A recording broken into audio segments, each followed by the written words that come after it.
breaking news. Nouvelle en bref, vous avez en direct qu'il y a Sentinel TV, Softkins TV. Vous appelez dans le website, il y a www.sentinelrdcongo.com. Les deux amis que na Kinshasa, batu babimi libanda to babimite. Armée rwandaise et côté du sous na Congo na côté Kitona, ba violé, ba bomi. Kabila zo beloko mokote. Alors tozwa président Mokia. Merci la Kwanzila. Tozwa président Mokia na duplex. Toyoka qu'est-ce qui se passe na Congo kuna. Tozwa président Mokia. Potoyeba masolo mozandele. Président Mokia. Tozwa président la partie à Kin. Ouais, bonjour Président Mokia. Bonjour. Ah, et ça, Pasteur Didier, à partir à Londres, aux en direct qui a Sentinel TV, ah, on a Londres, Tonito Yeba, Kuna na Kinshasa, journal, et l'eau, marche à IDPC, les Gandégani Yom, tout ça sur place.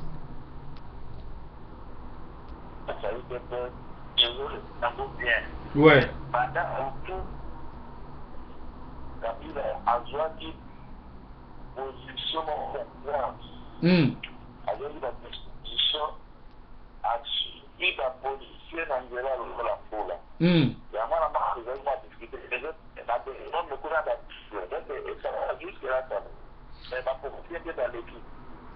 Ok, mais on irait au Kabwani, on irait IDP Cézanne à côté nango, binope na ba failou na batu mususu boza côté mususu. To éviter bozo travailler ndeni opposition est divisée.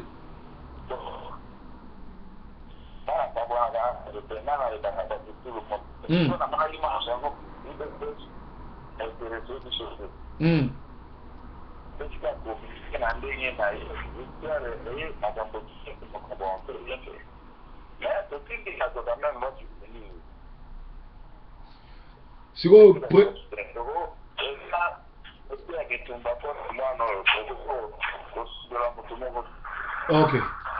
Sikoyo nangonga oyo ba preuve zali ke Kabila azana ba charnier azo kundaka bato ebele pona nini bino nyonso bosangani te bobimisa population to bengana ye pona ni ba marche e Kabwani ole bosala mouvement moko makasi parce que ezaki bata parlement na batu ya Sénat ndefu ba bengana ye bakanga ye pona haute trahison lokola bango to ba Rwandais bino ba Congolais pona nini bobimite bo bengane na pouvoir parce que nangonga oyo communauté internationale se sanzi.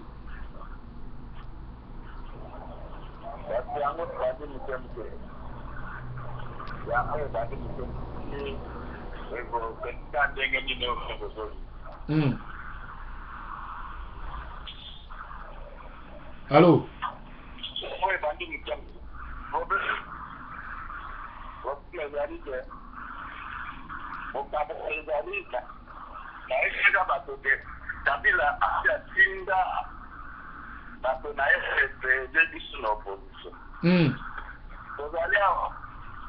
L'opposition à Kabila va bon les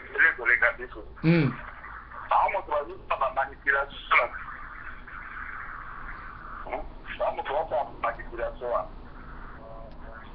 Siko président Mokia. Mais na côté à Mwanda kuna toki ke ba Rwandais ba kiti na Kitona ba violer ba bomi et c'est bino na Kinshasa boye bien.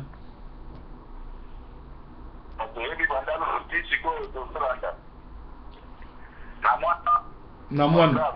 Ouais. Mais les pays sont sous sanction. Quand il y a des Africains na Museveni na Nkurunziza na Tanzania mutu bazali permettre ya Congo pour le monde soutenu par la Belgique et États d'autres. Alors, si quoi ma commission de ça, il y a la protection après si ma bureau de non surtout au bakoe ko mais on a aussi ça dans donc les pays vendus clairement Monica il a la force de tuer d'arrêter les biens des Congolais comme moi, faire tout ce que bon ensemble parce qu'il y a soutien à eux. Mais ce que la porte de Bozo m'a fait, par la peuple et par la militaire et en tout cas, que des choses de Bozo soutenir, voilà ça, la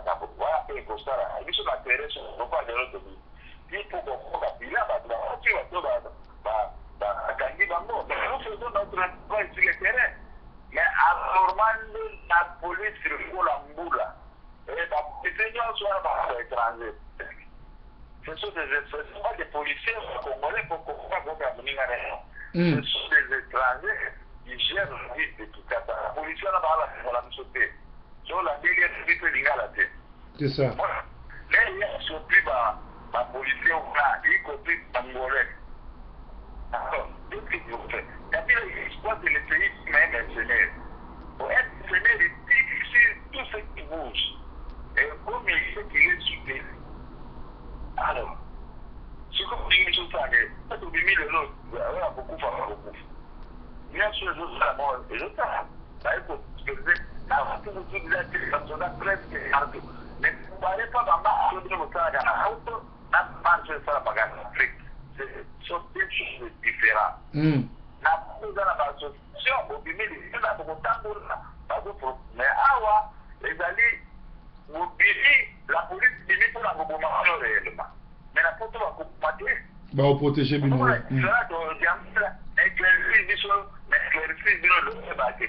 Une armée d'occupation n'a pas été. Oh, nous avons, en Soudan, la mission sur la botte de la Baromi. En fait, avant, en 2014, qui était bon. La Soudan, il y a la Baromi qui va faire de nous des armes étrangères pour tout le monde qui peut la pouvoir. Donc, vraiment, c'est dommage. C'est dommage. C'est au président situation où il trouve que donc Kabila tirane na pouvoir à Roboma biso nenga lingi ou bien solution iko salama pour bino ba toza na opposition kuna na Congo.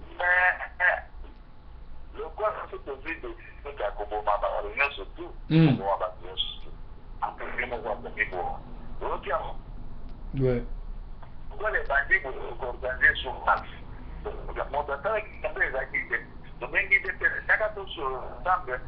Dans le pays de la arrogance, mais tout le pays quand même, tout le pays est si cool. Donc, comme il veut, la mission de bon office, comment il a été fait dans la opposition, dans le cadre de la possession, tout le monde a coupé la Kabila, qui a fait fort, surtout qu'il y a un autre dispersé, de long terme. Mais, ils ont raisonné le lobby, dans aucun abarré, sur les balais, dans un pays de paix. National là-bas, tout trouver solution. Parce qu'il y en a dans l'Afrique, dans le moment qu'ils sont en Afrique. Oui, par exemple, ma campagne pour venir à la bateau. Par exemple, ma côté, Bango, vous avez voté à la boue, vous avez sauté. Moi, effectivement, il y a un cas de bavardé. Ma ligne de l'aide, tout ça, on a posé dans le Kabila. Qu'est-ce que vous voulez pour faire? Mais pas les amants. Merci président ngana Robengo Sima parce que tout ça en direct il y a télévision na rozongela nzamba za na bino journée malam. Merci beaucoup Kolanda binomo boyoki président Mokia Nenga lobi alobi balu baba kitsama peka pe na kati ya Congo ba très basé belé alors eloko zaka malamu nzambe za nzamba Congo et nzambe wana akotika biso ba congolais te akoza toujours na biso donc merci na journal lelo to mona qui était basangwa Congo Julien Palou gouverneur ya Nord Kivu confirme que ba Rwandais ba Koti Congo baza na colline ya Musangoti environ il y a 100 km ya Nord Goma pe 3 membres ya ONU baza kidnappé et paka ekomi mobulu na Mwanda na 200 côté à 250 km ya Kinshasa base ya Kitona est sous contrôle ya ba Rwandais. La situation est confuse en ce moment. Les M23 basés à Kitona sèment la terreur à Mwanda dans les Bas-Congo. Les habitants manifestent depuis ce matin. Les magasins chinois sont incendiés et pillés. La ville est en effervescence. Bizarre, Kabila a Sengi Esnel, Akata courant, Akata radio, Akata télévision. Pona local, Ponaye, les Congolais n'ont pas droit à l'information. Alors, les Rwandais, le général Mustafa organise pour contrôler la piste d'atterrissage de la base de Kitona. Les avions rwandais atterrissent déjà. Ça nous rappelle Kitona en 1998. L'air est grave. Le pays de Lumumba est attaqué. Bilan à Mwanda, 300 femmes violées, 30 morts congolais et plusieurs blessés. Donc tout ça pour neutraliser marche au Salamina Kinshasa, il y a IDPS. Donc binomo bozomona ba situation ndenge zoleka na Congo ezali mawa mingi na basango toujours ya mboka IDPS azosala politique ya lioto to politique accompagnement to politique ya solo parce que touti koyoka ba opposant mosusu baza kuna balobi bazotia mapeka balingi kotravailler na batute. Alors soki bazosala politique ya lioto to accompagnement ekosuka bango mabe pona place basala marge pona ko pona ko bengana Kabila bango basali marche pona vérité à fausse commune. Donc loisir na loisir il fallait basala marche commun ya Kabila dégage ya kokende ko boto la institution bango bazosala marche ya ndengo wana. Toujours situation ya Congo na Londres za na mwana mwasi moko kombo na ye Mariam Ilunga azali sœur ya Biku oyo azoteka ba londonien pe ba Congo ba combattant nyonso na Londres azotravailler na Blanchard Pondani azalaka londonien ya kala akatana na kin bakoma ba collabo c'est-à-dire soki okomi kuna bafundi yo na aner ba yeko botolo ba mbongo. Mariam azana bino na Londres ndeko Mariam Ilunga ndeko ya Biku azali grand collabo boke banaye pe azana ba poison o azotambola nango proverbe ayaka kaka koloba maloba oyo ezali ba vérité koloba solo. Toza toujours na Londres esika oyo lobi na butu bo monaki na vendredi et jeudi ezaki exposition ya corps ya grand historien Ndombele bo monia on peut na partager na mire dans Facebook Didier Formé Songo. Alors qu'est-ce qui s'est passé bo monaki bien que Baïna très faible aya quitté na exposition corps bazaki na problème pour ba information na zui ngoma na Kabangu na Matone bango nde baza ba coordonnateur à Matanga ba bimisaki ba mbongo pe basengaki na Baïna aya na mbongo. Baïna atikalaki na 2600 azoyebisa bango lera yaki na mbongo ya liboso 3400 alobi il faut bokanisa nga mpo nga na travailler mingi. Bango bayebisi babi non mbongo awa ezali masolo ya kokanisa mutu te ndeko akufaki foto kotisa mbongo mpo foto futa ba cercueil to futa ba salle to futa biloko nyonso to wana. Alors yeko pesa ke Baïna azo akize bango ke bango bazoyiba mbongo bango pe bazo akize Baïna azoyiba mbongo tozoyeba te siko nana azo ba vérité mais il est une grande chose la vérité là mbongo eyibani respect ya ba mort ezate. Alors tozo regretter makasi Baïna aboyaki koya na mbongo. Alors ngoma oyo tobenga muyombe gauche olia kene na diplomatie alingi violence. Alors abosani ke adage chinois moko lobaka ezana ba parti muso ya nzoto soki ngungwa suyo okoki kokena ngo na violence te po sino te vi na yo kobeba. Par exemple ngungiso akoti yo na liso eso olongole na violence. Alors ngoma amemi Matone na Kabangu bakene na wheat green esika béchange alaki pe la police akoyaki Baïna lobi akopesa mbongo wana te akonopesa epa ba famille ya mwasi parce que azo akize bango ke bazoyiba. Toyebi te siko nana azo ba vérité nana azo kosa.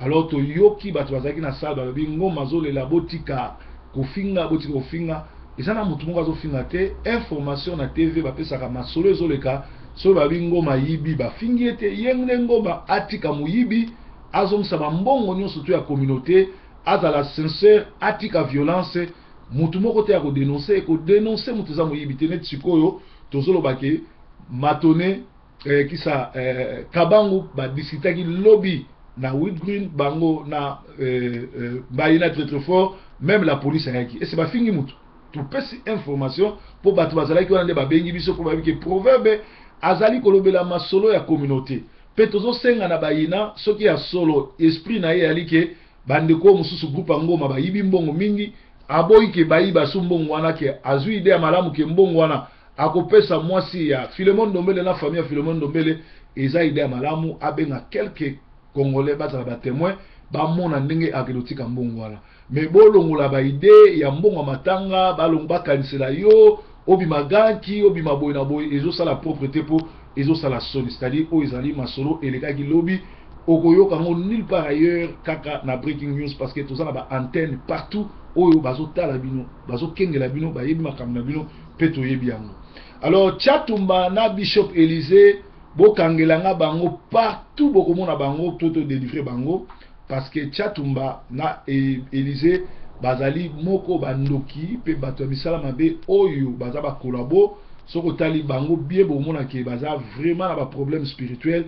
Tchatumba za mutali boso aza kolongola ba chemise ko kotsa batna milangi les riazo kotsa batna milangi asala ke erreur ami kotsa ye moko na Élysée na molangi yango moni bakoma lokola bizengi kosala ba déclaration ezangatina tiko kende kosenga Kabila pardon, mais Kabila Olin Sabino te aroboma bino parce que c'est un rancunier a retiré la bino poison. Alors communiqué et outil à Bruxelles et pas à l'honorable Bob Mungia. L'honorable Bob Mungia demande à tous les candidats députés déchus de la circonscription électorale de Boulungu dans les Bandundu qu'une rencontre est prévue le 15 mai 2015 à Bruxelles. Le sujet du jour: comment stopper la fraude pendant les élections en 2016. Pour toutes les informations, contactez l'honorable Bob Mungia au numéro du téléphone 0032 47 23 46 860 0032 472 3 46 800. Nazongeli numéro ya honorable Bob Mungia ezali 0032 42 23 46 800. Pour connaître l'adresse Bobengaye, il demande l'unité et plus jamais les élections en ordre dispersé, signé plateforme des candidats députés déchus depuis Bruxelles. Alors merci mingi na honorable Negeto-Tangi, honorable Bob Mungia asengi na ba candidat déchu oyo ya Bulungu ba kutana na ye na Bruxelles. Numéro na téléphone ezali 0032 472 346 800. P à lobby, nous devons stopper aller aux élections en ordre dispersé et le communiqué a été signé plateforme des candidats déchus depuis Bruxelles. Alors tolobi sous na ba communauté na biso awa soki mobali na yo to frère na yo akomi kokota William Hill esika o bazobeta ba gambling ya exi ba jeu d'hasard ou bien ba loterie yebango ke vi na ye komi na suka parce que ba gambling wana ezomema mibali na ko kende ko betaka ba match ba nini komela masanga pe ata mutu moko tena na gagner loterie bo mona ba loterie wana ka ba koko ba gagner ça des ba trick moko triqué soko bandi na loterie okokotisa esprit ya pauvreté pe ekosukisa na suicide parce que batwana soki ba yibi ba mbongo bateki ba voiture bateki ba ndaku mbongo esili bango na ko gambler basala ni ba se suicider. Alors likamwane komi vraiment makasi na communauté na biso to bunda pona ngo parce que bandeko ebele surtout na Londres batu nyonso oya kala bazako beta ba kula bazako sala ba buku lokola ba buku esila bazala makasi ya misala te ba koti na ba gambling et puis ezo memisa ko kabola mabala ko yiba même na basaki ya basi na bango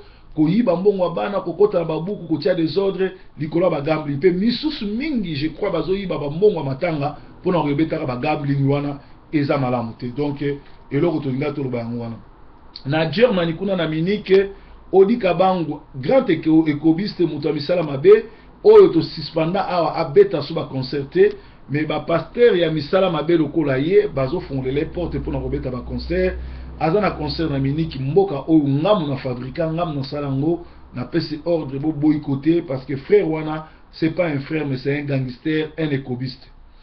Job a testé a tindelinga testo a lobby boye yo o critiquanga ke naza mutu ya Kamere mais pasteur Shabani to travailler ensemble.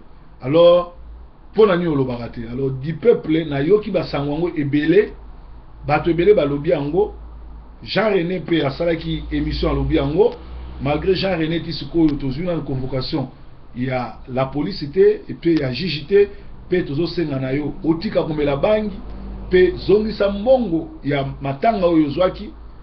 Alors tozo senga na di peuple à éclaircir population à ça la vidéo à affirmer to à démentir pourquoi azo supporter Vital Ayeb Sabiso parce que balobi toza na démocratie soka sali choix na ye Ayeb Sabiso pourquoi azo supporter un Rwandais pour biso pe toyeba pourquoi ba motif ni netindiki ye asala ndengo wana.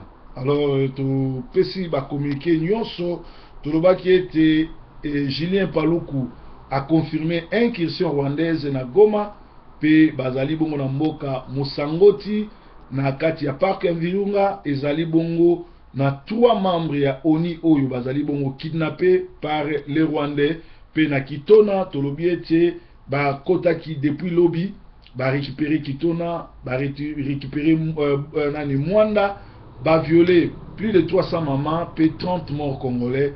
Les Rwandais tuent encore. Boyi ba ke mboka wana mboka Congo, bolinga te beaucoup bima et Kabila, je crois tokotumbaye na Congo pour oyasali ezali trop c'est tout. Breaking news, Kolomboka tomonani lobi Nzambe ya Congo azala na bino. Bye bye for now.